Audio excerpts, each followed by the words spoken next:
کسی حدیث کو سمجھنے کے لیے ہم کو 10 سال لگ سکتے ہیں. اس کا مطلب یہ نہیں کہ حدیث بہت پیچھے تھی اور ہم آگے نکل گئے. حدیث پہلے ہی سے آگے ہم کو سمجھنے کے لیے وقت لگ سکتا ہے.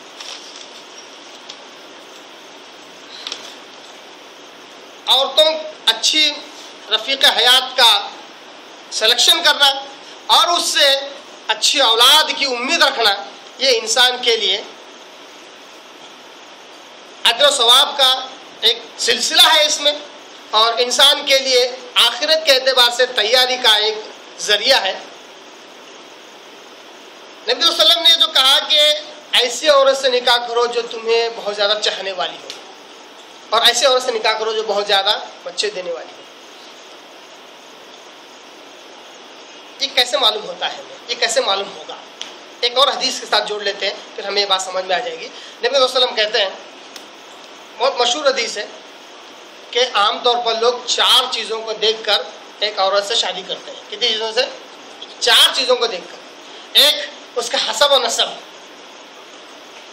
دوسرا اس کا حسن و جمال، تیسرا اس کا مال و متاع، اور تیسرا اس کی دینداری.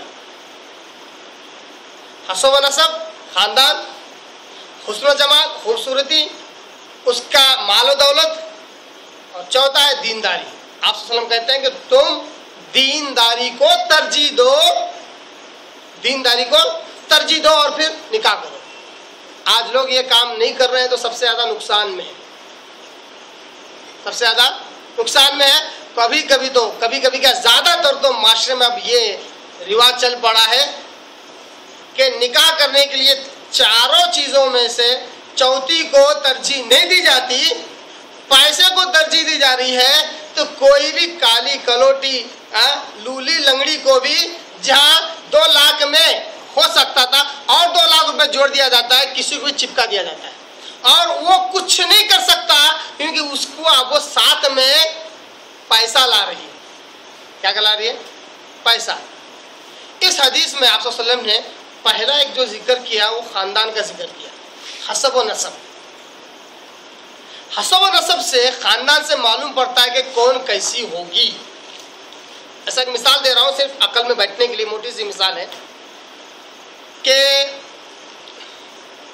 کوئی شخص چاہتا ہے کہ اس کی بیوی گوری ہو، صرف بات کو سمجھانے کے لیے بیان کر رہا ہوں، اس کی بیوی گوری ہو اور بچے بھی اس کو گورے پیدا ہو، خوبصورت پیدا ہو، یا گورے یا اچھے کلر کے پیدا ہو. اب وہ کیا کرے گا؟ اگر کسی کالے ساولے خاندان میں اگر شادی کرے گا تو عین ممکن ہے کہ جو اولاد ہوگی وہ کالی سولی ہوگی، ہے نا. اگر وہی کسی ایسے خاندان میں جہاں کے سارے افراد رنگ گورے والے ہیں وہاں نکاح کرے گا تو عین ممکن ہے کہ اولاد جو ہوگی وہ بھی گورے رنگ کی ہوگی. یہ کیسے معلوم ہوا؟ خاندان کی وجہ سے معلوم ہوا. اسی طرح کون زیادہ چاہنے والی ہے اور کون زیادہ بچے دینے والی ہے یہ خاندان سے معلوم ہوتا ہے. جیسا خاندان ہوگا ویسی آپ کو بیوی ملے گی، ویسی آپ کو عورت ملے گی. جس خاندان میں بہت زیادہ پردہ کیا جاتا ہے وہ آپ کے پاس آنے کے بعد بھی بے پردگی کا مظاہرہ نہیں کرے گی، کیونکہ بچپن سے اس کو وہی حیا والا شرم والا ماحول ملا، آپ کے گھر میں آنے کے بعد بھی وہی حیا اور پردے کے ساتھ رہے گی. اب یہ اچھا خاندان کس کو کہتے ہیں؟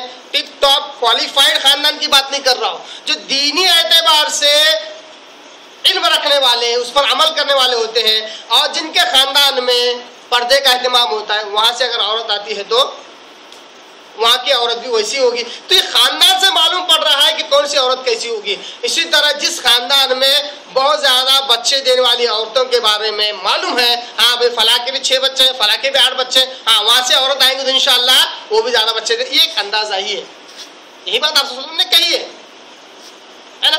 اسی طرح آج یہ نہیں کرتے ہیں لوگ، آپ صلی اللہ علیہ وسلم کی اس حکم کے خلاف بھی جاتے ہیں. آپ صلی اللہ علیہ وسلم کہتے ہیں تزوج الودود الولود، ایسی عورت سے نکاح کرو جو بہت زیادہ چاہنے والی اور بہت زیادہ بچے دینے والی. نبی صلی اللہ علیہ وسلم کے اس حکم کے سراسر خلاف آج کل بہت سارے لوگ عمل کرتے ہیں.